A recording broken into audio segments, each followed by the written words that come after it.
The last cab ride. 20 years ago, I drove a cab for a living.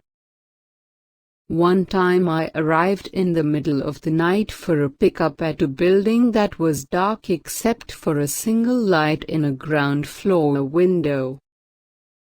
Under these circumstances, many drivers would just honk once or twice, wait a minute, then drive away.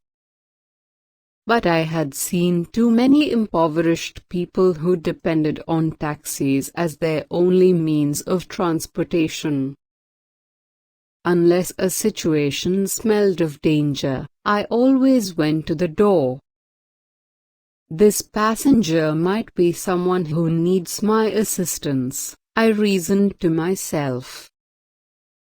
So I walked to the door and knocked. "Just a minute," answered a frail, elderly voice. I could hear something being dragged across the floor. After a long pause, the door opened. A small woman in her 80s stood before me.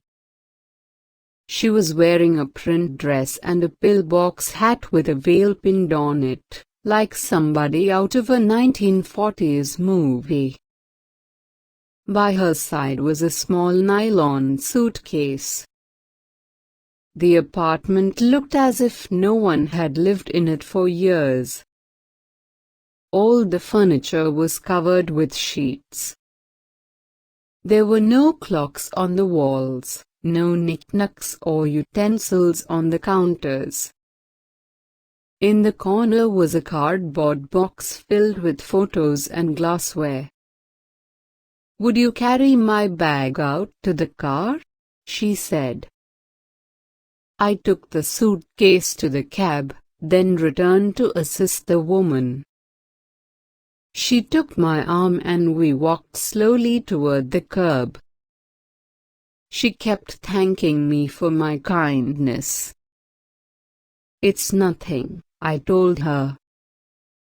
"I just try to treat my passengers the way I would want my mother treated." "Oh, you're such a good boy," she said. When we got in the cab, she gave me an address, then asked, "Could you drive through downtown?" "It's not the shortest way," I answered quickly. "Oh, I don't mind," she said. "I'm in no hurry. I'm on my way to a hospice." I looked in the rear-view mirror. Her eyes were glistening. "I don't have any family left," she continued. "The doctor says I don't have very long." I quietly reached over and shut off the meter. "What route would you like me to take?" I asked. For the next 2 hours, we drove through the city. She showed me the building where she had once worked as an elevator operator. We drove through the neighborhood where she and her husband had lived when they were newlyweds. She had me pull up in front of a furniture warehouse that had once been a ballroom where she had gone dancing as a girl. Sometimes she'd ask me to slow in front of a particular building or corner and would sit staring into the darkness, saying nothing. As the first hint of sun was creasing the horizon, she suddenly said, "I'm tired. Let's go now." We drove in silence to the address she had given me. It was a low building, like a small convalescent home, with a driveway that passed under a portico. 2 orderlies came out to the cab as soon as we pulled up. They were solicitous and intent, watching her every move. They must have been expecting her. I opened the trunk and took the small suitcase to the door. The woman was already seated in a wheelchair. "How much do I owe you?" she asked, reaching into her purse. "Nothing," I said. "You have to make a living," she answered. "There are other passengers." Almost without thinking, I bent and gave her a hug. She held on to me tightly. "You gave an old woman a little moment of joy," she said. "Thank you." I squeezed her hand, then walked into the dim morning light.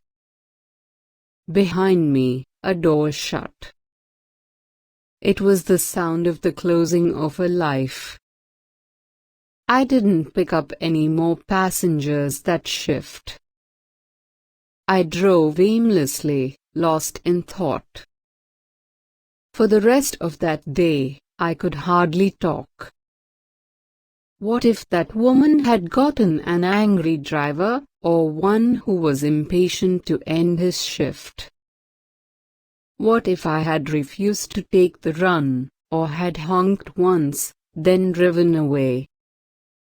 On a quick review, I don't think that I have done anything more important in my life. We're conditioned to think that our lives revolve around great moments.